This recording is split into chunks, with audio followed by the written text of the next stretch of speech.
Before we go deep into today's video, be sure to leave a like and subscribe. Also turn on the bell and cover yourself well so that your leg doesn't get dragged.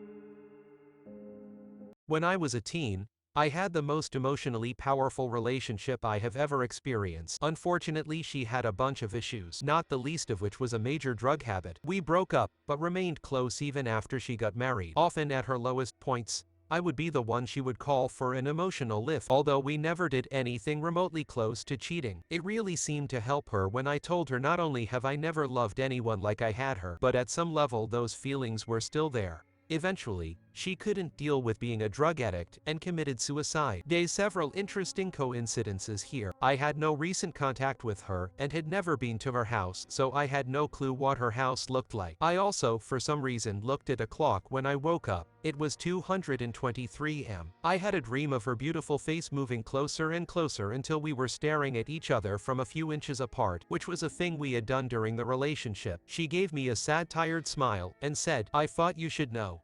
At that point her face slowly fizzled away, and I saw her body lying on the bathroom floor in a white bathrobe. There were 2 empty pill bottles lying on their side on the bathroom counter. I swear I saw a little bit of something looking like clear smoke leave her body and disappear. I knew she was dead, but I had to have confirmation.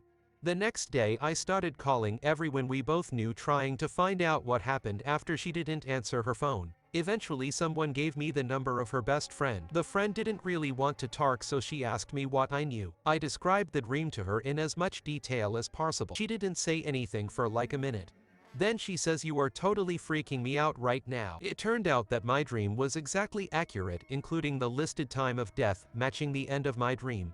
I don't even know what to say, except I believe that some bonds can last through anything, even death. Yeah, actually in 2021, my family and I went to Alaska to visit family. All of us got COVID and a few family members up there, unfortunately, passed away. I was the first one to show symptoms, and when they passed away, I did nothing but blame myself. A few weeks later we'd smell their perfume/cologne around the house, and at one instance I had a dream of those family members telling me it was not my fault and that it was gonna be okay. There was another woman there that I didn't recognize, who spoke in a language I didn't recognize at the time. It was Spanish. So when I described not only the dream but the woman to my best friend, I found out it was her grandmother who had passed away around the same time as my family did. I had never seen a picture of this woman or even met her at any point, but it was really interesting. Ever since then we smell the cologne or perfume, and I occasionally see them out of the corner of my eye. Anyways, I just thought it would be cool to share. I was present, and I remember this happening, but I was very young, so the memory is fuzzy. My sisters and I were at our aunt's house, which was a long-time family gathering place. There was a Native American rainstick on the wall, and it wasn't unusual for something minor, like the fridge kicking on in the next room, or someone jumping upstairs, to shake it enough that it would go off a tiny bit. This particular day, we were in the living room, and the rainstick suddenly went off. It was significantly more than just the little tinkling of a few beads/pebbles/etc. shifting around inside, and it was strange enough that my aunt, who was very spiritual, made a point to remember the exact time that it happened. Lo and behold, later we got news that a relative had passed away at exactly the time the rainstick went off. I think my aunt suspected right off the bat that something supernatural had happened, hence her noting the time. My mom was a strong-spirited woman, and she believed in the paranormal to her last day. The morning after her death, I was sitting in my reclining chair enjoying my morning cup of coffee. I had turned my TV on prior to sitting down. After a few minutes, my TV turned off. Well, I thought it was just a fluke, so I got up and turned on the TV and again sat down to enjoy my coffee. After about 5 minutes, the TV turned off again. Right after this happened, I looked around the room and said, "Mom, I know this is you doing this. I love you, Mom. This has never happened to any TV I have owned, and has never happened ever again since that day. Although this was 10 years ago that she passed, I know in my heart that this was a sign from my mom that she was with me. It was also a sign that the human spirit continues to exist after physical death."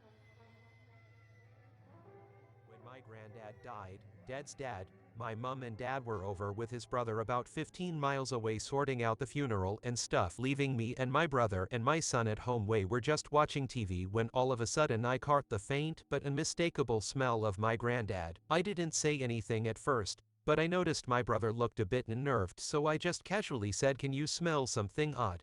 To which he replied, "Yes." Granddads who say don't know why, but I felt compelled to call my parents. I didn't mention what was happening, but just asked were they going to be coming home soon. My mum said yes, they were leaving in about 5 minutes. So I said I'd put the kettle on for tea, which I died in the time my parents would have been driving home.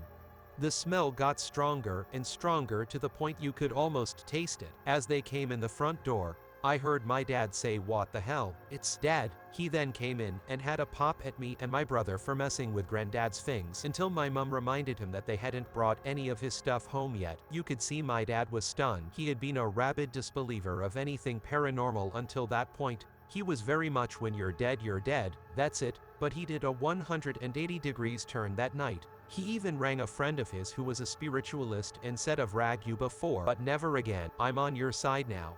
He was sure it was Granddad saying, "You were wrong, lad." It was quite emotional. Actually, when my dad died, about 2 days later, I was going out with my sons and a friend. We'd been in the car, which I locked, and I needed to go indoors because my in-car charger wasn't in the car, so I thought I'd just charge my phone for 10 minutes.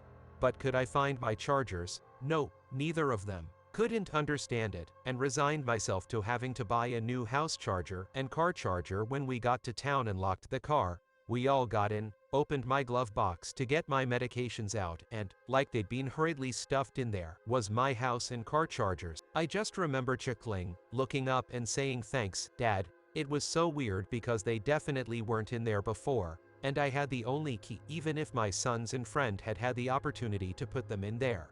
Which they hadn't. They were around me all the time.